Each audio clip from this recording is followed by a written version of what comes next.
बिस्मिल्लाहिर्रहमानिर्रहीम। अस्सलाम वालेकुम। इस वीडियो में बात करेंगे कि वज़ीर आज़म पाकिस्तान इमरान खान साहब ने एक बड़ी ख़बर की तस्दीक कर दी है, एक बड़ा ऐलान कर दिया है कि तहरीक तालिबान पाकिस्तान के कुछ ग्रुप के साथ बातचीत जारी है, उनके साथ मुज़ाकरात जारी हैं। अगर वो हथियार डाल देती हैं तो उनके लिए आम माफ़ी का ऐलान कर दिया जाएगा, वो आम शहरियों की तरह रह सकेंगे। तो इस बयान के बाद सोशल मीडिया पर, मेन स्ट्रीम मीडिया पर जो बहस की जा रही है, जो डिस्कशन की जा रही है और जिन ख्यालात का इजहार किया जा रहा है, आज की वीडियो में आपके सामने 10 बड़े सहाफ़ियों, तज़कियाकारों और एंकर हज़रात की राय आपके सामने रखेंगे, जो इस बयान के बाद अपनी राय का इजहार कर रहे हैं। क्या ये रियासत पाकिस्तान का दुरुस्त फ़ैसला है? क्या वज़ीर आज़म इमरान खान का ये दुरुस्त फ़ैसला है? इस हवाले से जो मीडिया पर्सन है वो इस हवाले से अपनी राय का जो इजहार कर रहे हैं वो आपके सामने रखते हैं। सबसे पहले बात कर लेती हैं एंकर इमरान खान की, जो GNN पर अपना प्रोग्राम भी करती हैं और इसके साथ साथ उनका अपना यूट्यूब चैनल भी है। वो इस हवाले से कहती हैं कि एक सहाफ़ी ने गिरफ़्तार एहसानुल्लाह एहसान का नरम इंटरव्यू लिया, जैसा कि वो मलिक रियाज का भी इंटरव्यू लेता रहता है, मगर आज वो TTP से मुज़ाकरात के कैसे ख़िलाफ़ हो गया। यानी इमरान खान शैतान से लड़े तो भी उसके भी साथ यानी कुछ भी हो सकता है उस एंकर के लिए कि इमरान खान जो भी करेगा वो उसके ख़िलाफ़ ही बात करेगा। अगर इमरान खान कोई दुरुस्त काम करेगा तो वो उसको गलत करार देगा, अगर कोई गलत फ़ैसला होगा तो वो फिर उसको दुरुस्त करार देगा। तो ये सूरत हाल है। सलीम साफ़ी साहब इस हवाले से कह रहे हैं कि इसलिए मैं अर्ज़ करता रहता हूँ कि ऐसे हुक्मरान के होते हुए पाकिस्तान को किसी दुश्मन की ज़रूरत नहीं।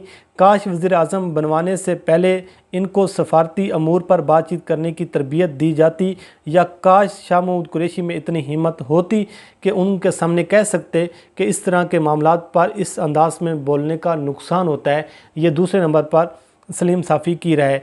तीसरे नंबर पर तलत हुसैन कहती हैं कि जनरल मुशर्रफ, कियानी, रहील शरीफ और जितने भी आर्मी चीफ़ हैं जिन्होंने ताकत का इस्तेमाल किया, क्या वो गलत थे फोर्सेस के?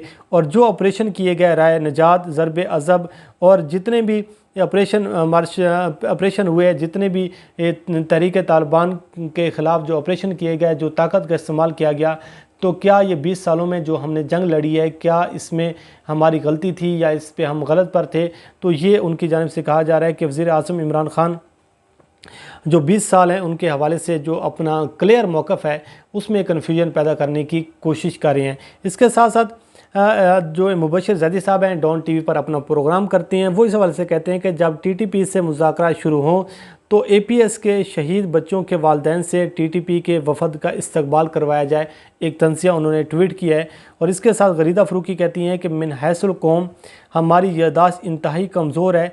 इसी कल अदम TTP के साथ कितने अमन मुआहदे हुए, सीज़ फायर हुए और फिर उनके नतीजे क्या निकले, कितने ही ग्रुप्स बनाने के दावे हुए, फिर अंजाम क्या निकला, याद है फिर या हम याद करवा दें, मुज़ाकरात, सीज़ फायर हमेशा ढकोसला थे या रहेंगे। तो इस हवाले से वो इस बात की पर अपनी राय का इजहार कर रही हैं। इरशाद भट्टी साहब कहते हैं इस हवाले से कि अफ़गान तालिबान हमारी सालसी करवा रहे हैं, इसके क्या साइड इफ़ेक्ट्स होंगे हमारी रियासत को, हमारी हुकूमत को और हमारे वज़ीर आज़म को इस बारे में सोचना चाहिए था। ये बात करने से पहले हमारे दुश्मन इसे किस तरीके से लेंगे। ये जो बयान दिया गया है तुर्क TV को वज़ीर आज़म इमरान खान साहब की जानिब से, क्या क्या प्रोपेगेंडा किया जाएगा पाकिस्तान के ख़िलाफ़, ये भी एक बहुत बड़ा सवाल है। वो मज़ीद कहते हैं कि सवाल ये भी है कि माफ़ी किस कीमत पर दी जा रही है, किस शर्त पर ये आम माफ़ी का ऐलान किया जा रहा है। और इसके साथ साथ जिनके प्यारों के सरों से फ़ुटबॉल खेला गया, APS का जो सानिया है, क्या उनकी फैमिलीज़ को किस तरीके से एतमाद में लिया जाएगा? क्या माफ़ी देने से वो लोग जो हैं वो राह रास्त पर आ जाएंगे? मुझे नहीं लगता कि वो लोग वापस अपने राह रास्त पर आ जाएं। इस हवाले से माजी को पाकिस्तान को अपना नहीं भूलना चाहिए। रियासत और हुकूमत अपनी ताकत दिखाए, हमें आखिरी हद तक जाना चाहिए। TTP के साथ किसी किस्म के कोई मुज़ाकरात नहीं होने चाहिए और TTP को रियासती ताकत का जो है उसको सामना करना पड़ेगा और पाकिस्तान को अब पीछे नहीं हटना चाहिए। उसकी वजह यह है कि जो हमने 20 साल जंग लड़ी है उसमें पाकिस्तान अब किस तरीके से ऐसे लोगों के साथ मुज़ाकरात कर सकता है। मज़राबाद साहब इस हवाले से कहती हैं कि मेरे ख़्याल में जो एक बात की जा रही है कि और क्या ऑप्शन हो सकते हैं कि आप सारी ज़िंदगी किसी के साथ जंग तो नहीं लड़ सकते, आप सारी ज़िंदगी किसी के साथ जो है वो तलवार उठाकर तो नहीं लड़ सकते, ना आप सारी ज़िंदगी किसी के साथ बंदूक उठाकर लड़ सकती हैं। ज़ाहिर बात है कि किसी न किसी चीज़ का जो है मंतकी अंजाम निकलता है। आपको किसी न किसी मौके पर आपको बातचीत करनी पड़ती है। जैसे अमेरिका की मिसाल दी जा रही है कि अमेरिका अफ़गानिस्तान में 20 साल रहा, लेकिन 20 साल के बाद भी उसे बातचीत के ज़रिए मसाइल को हल करने की ज़रूरत पेश आई। तो इस हवाले से मज़हर अब्बास साहब कहते हैं कि मेरे ख़्याल में मसला ऑप्शन का नहीं, हमारे पास ऑप्शन क्या हैं।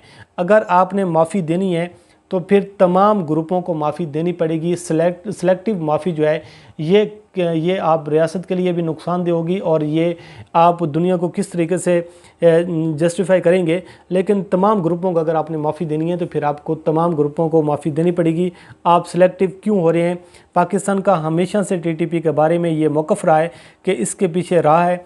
और दूसरा यह है कि अफ़गान तालिबान जो हैं वो हमसे अलग हैं। लेकिन अब ये सूरत हाल है कि अगर अफ़गान तालिबान जो हैं वो इस मामले में सालसी करवा रहे हैं तो आप दुनिया को क्या पैगाम दे रहे हैं? मुज़ाकरात होते रहते हैं, इसमें कोई शक नहीं है, बातचीत होती रहती है। लेकिन वज़ीर आज़म को बयान देते हुए सोचना चाहिए था कि अगर TTP से मुज़ाकरात हो सकते हैं तो फिर MQM लंदन से मुज़ाकरात क्यों नहीं हो सकते। ये मज़हर अब्बास साहब का पॉइंट ऑफ व्यू है। नईम खालिद लोधी साहब जो कि सीनियर तज्ज़ियाकार भी हैं, दिफाई तज्ज़ियाकार भी हैं, डिफेंस एनालिस्ट भी हैं, वो इस बारे में बड़ी ज़बरदस्त उन्होंने राय रखी है और काफ़ी हद तक कौम की कन्फ्यूजन को दूर करने की कोशिश की है। उन्होंने कहा पहली बात तो ये है कि ये जो एक कहा जा रहा है कि TTP के साथ मुज़ाकरात क्यों हो रहे हैं, इस पर वो कहते हैं कि अब TTP के साथ मुज़ाकरात क्यों किए जा रहे हैं, तो इसकी वजह यह है कि तालिबान पाकिस्तान को क्लियर कर चुके हैं और पाकिस्तान बार बार ये कह चुके हैं कि अफ़गानिस्तान की सरज़मीन पाकिस्तान के ख़िलाफ़ किसी सूरत भी हम इस्तेमाल नहीं होने देंगे।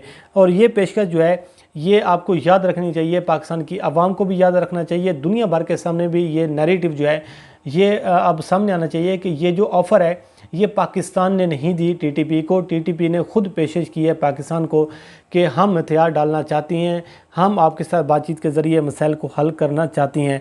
और दूसरी जानिब जो उन्होंने जो एक कन्फ्यूजन दूर करने की कोशिश की है कि जो लोग तालिबान का जो भी ग्रुप आर्मी पब्लिक स्कूल में मुलविस था या जिसके इराक़ के साथ कोई तल्लुकात थे, जो NDS के साथ मिलकर पाकिस्तान के ख़िलाफ़ कार्रवाइयाँ कर रहे थे, उनको किसी सूरत माफ़ नहीं किया जाएगा, ना उनको माफ़ी दी जा रही है। उनको हथियार भी फेंकना पड़ेगा और उनको पाकिस्तान में अदालतों का भी सामना करना पड़ेगा।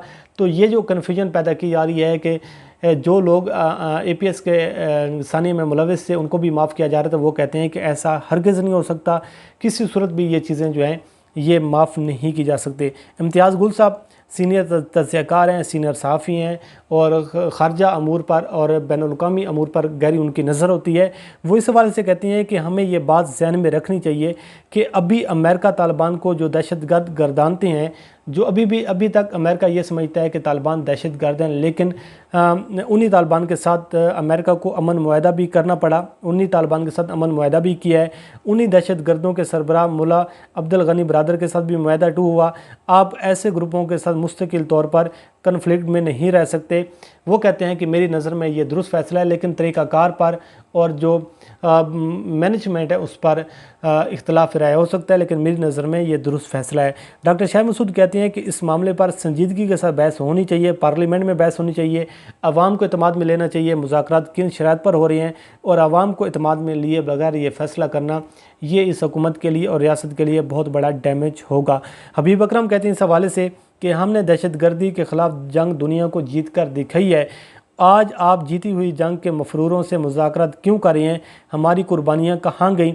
लगता यूँ है कि इमरान खान को किसी ने दुरुस्त ब्रीफ नहीं किया या फिर सूरत हाल को समझ नहीं पा रहे।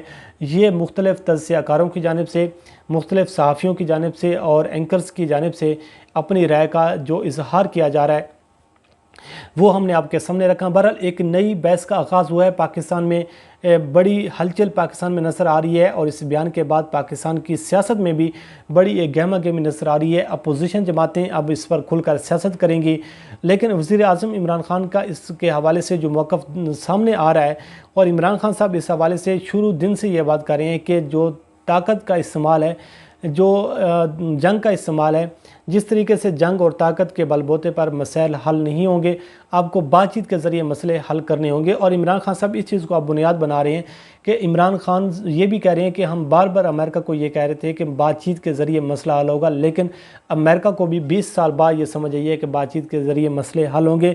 लेकिन वो चाहते हैं कि हमें पाकिस्तान में अमन कायम करना है, हमें रियासत पाकिस्तान में अमन की जो कोशिश है उसको मजबूत करना है, और हमारी जो जिस तरीके से बॉर्डर पर हमने फेंसिंग की है उसके पेश नज़र अब हमें काफ़ी हद तक जो है हम मुतमिन हैं अपनी रियासत से, अपने लोगों से और अपनी जो एजेंसीज़ हैं उनसे मुतमिन हैं कि अब हम TTP को दोबारा एक्टिव नहीं होने देंगे। बहरहाल एक अजीब सी बहस है, मुख्तलिफ आरा का इजहार किया जा रहा है, लेकिन इस बात पर जो बहुत ज़्यादा रद्द अमल सामने आ रहा है कि TTP को माफ़ी दी जाए या ना दी जाए, इस पर शदीद रद्द अमल आ रहा है। बहरहाल देखते हैं कि किस सिमत ये बहस जाती है, उससे आपको आगाह करते रहेंगे। अल्लाह करीम आपका हमें नासर हो। मुझे दीजिए इजाज़त। अल्लाह हाफ़िज़।